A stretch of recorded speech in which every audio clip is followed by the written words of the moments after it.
বন্ধুরা, গতকালকের ভিডিওতে আপনাদের সাথে 25,860 850 এই লেভেলটাই শেয়ার করা ছিল। এটা প্যাটার্ন অনুযায়ী ছিল। আর কি বলেছিলাম যে এখান থেকেই কিন্তু বাউন্স ব্যাক আপনারা দেখতে পারেন বাজারের মধ্যে। তাই কিন্তু আজকের দিনের জন্য আপনারা দেখেছেন। এরপরে একটা ডিপ নিয়েছে, তারপরে আবারও উপরের দিকের জন্য গেছে। এটা ইন্টারডে ফ্রেশ প্রাইস অ্যাকশন অনুযায়ী বাজার রিঅ্যাক্ট করেছে। এটা কিন্তু প্রাইস অ্যাকশন ফ্রেশ দেখার পরই কিন্তু বুঝতে পারবে।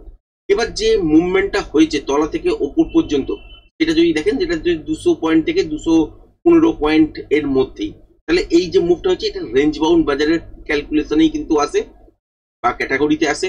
সেটাই কিন্তু গতকালকের ভিডিওতে আপনাদের সাথে শেয়ার করেছিলাম। আজকের দিনে লাইভে আসতে পারিনি কারণ ট্রেড চলছিল এইসব জায়গায়। সেই সময় ট্রেডটা ছেড়ে লাইভ অন করা সেটা একটু চাপের ছিল, সেই জন্যই কিন্তু লাইভে আর আসতে পারিনি।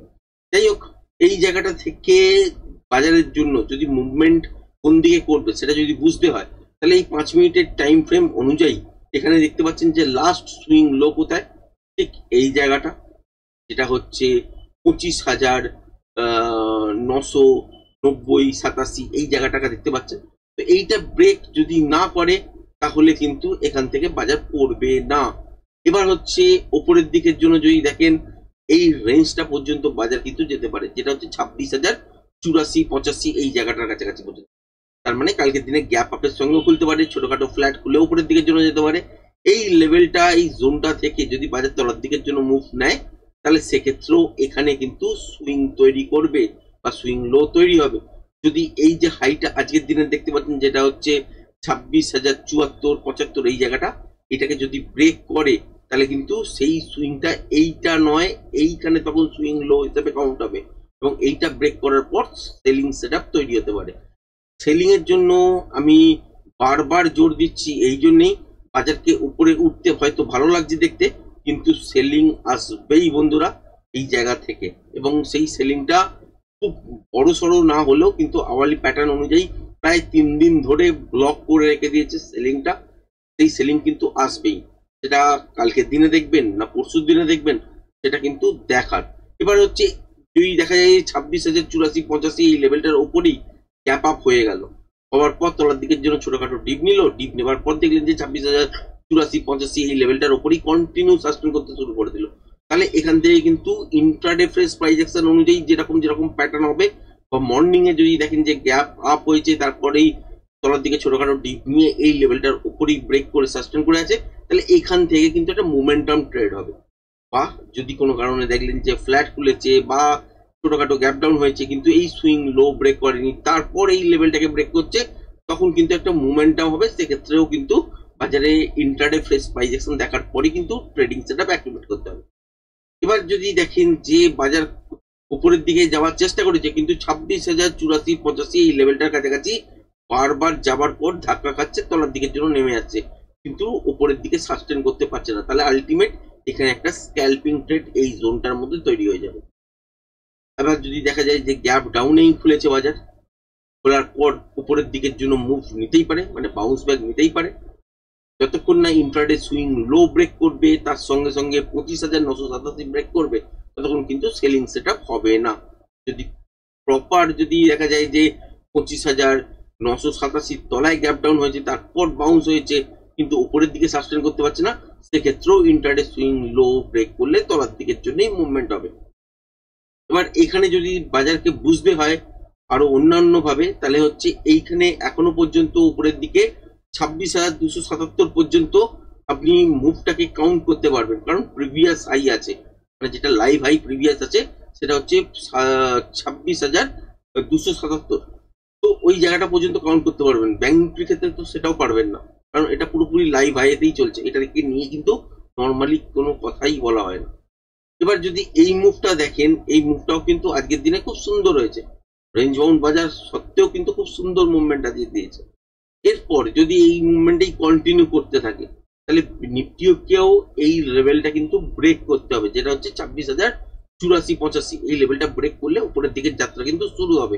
আর ইন্টারডে ফ্রেশ প্রাইস অ্যাকশন অনুযায়ী কি ধরনের প্যাটার্ন তৈরি করে সেটাই কিন্তু দেখার।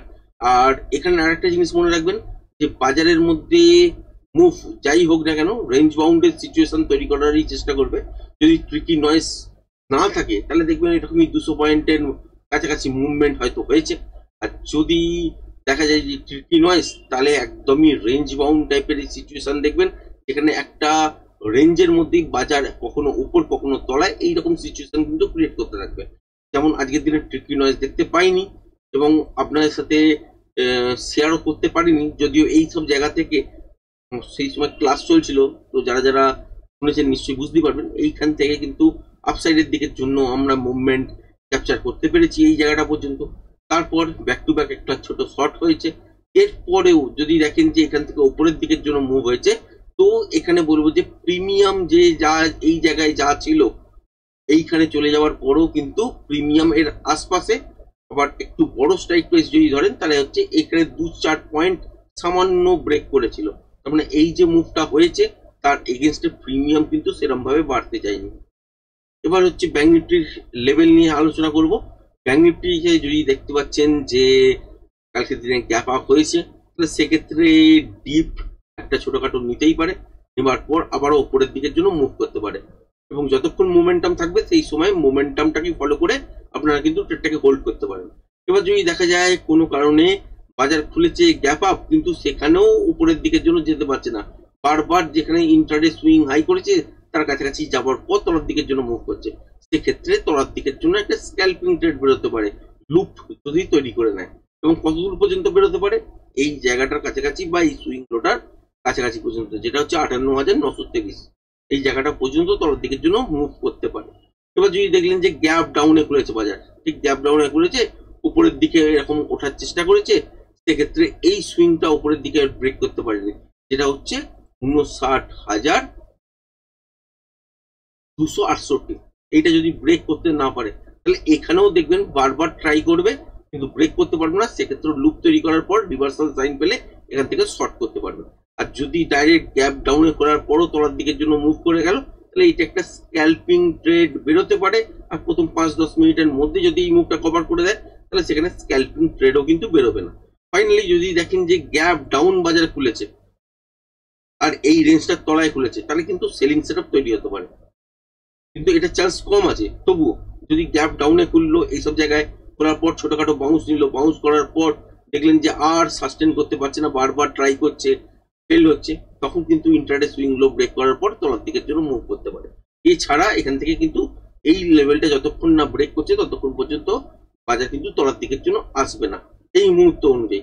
এবার যদি বাজার দেখেন যে গ্যাপ আপ হয়ে গেছে, হওয়ার পর তলার দিকের জন্য কিছুটা ডিপ নিয়েছে, ডিপ নেবার পর দেখলেন এখান থেকে উপরের দিকের জন্য বাউন্স করেছে, তারপর দেখলেন রিভার্সাল প্যাটার্ন, এখান থেকে তলার দিকের জন্য বাজার পড়তে শুরু করছে, সেক্ষেত্রে এই রেঞ্জটাকে ব্রেক করা হয়তো সম্ভব হবে না, বা এই রেঞ্জটার কাছাকাছি পর্যন্ত হয়তো তলার দিকের জন্য নেমে আসতে পারে, কিন্তু এখানেই তখন সেলিং সেট আপ বেরোবে ইন্ট্রাডে ফ্রেশ প্রাইস অ্যাকশন দেখে, তার আগে কিন্তু আপনি ডিসাইড করতে পারবেন না। এবার উপরের দিকে মুভটা কত দূর পর্যন্ত হবে, সেই মুভটার জন্য প্যাটার্ন আপনাকে কাউন্ট করতে হবে, এবং প্যাটার্ন কাউন্ট করার অনুযায়ী যদি দেখেন মোটামুটি মুভমেন্ট কমপ্লিট, এরপরে ইন্ট্রাডে ফ্রেশ প্রাইস অ্যাকশন প্রথম ফেজটা না দেখলে আপনি বুঝতেই পারবেন না, কাউন্ট করতেই পারবেন না যে উপরের দিকে কত দূর পর্যন্ত বাজার যেতে পারে, কারণ এটা লাইভ হাইয়ের মধ্যেই চলছে। তো আজকের ভিডিওটা এই পর্যন্তই রাখছি, ধন্যবাদ।